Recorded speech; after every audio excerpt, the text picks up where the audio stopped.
భావములోన బాహ్యమునందును భావములోన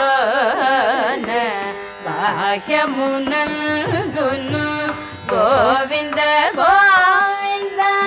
అని కొలువవో మనస భావములోన బాహ్యమునందును గోవింద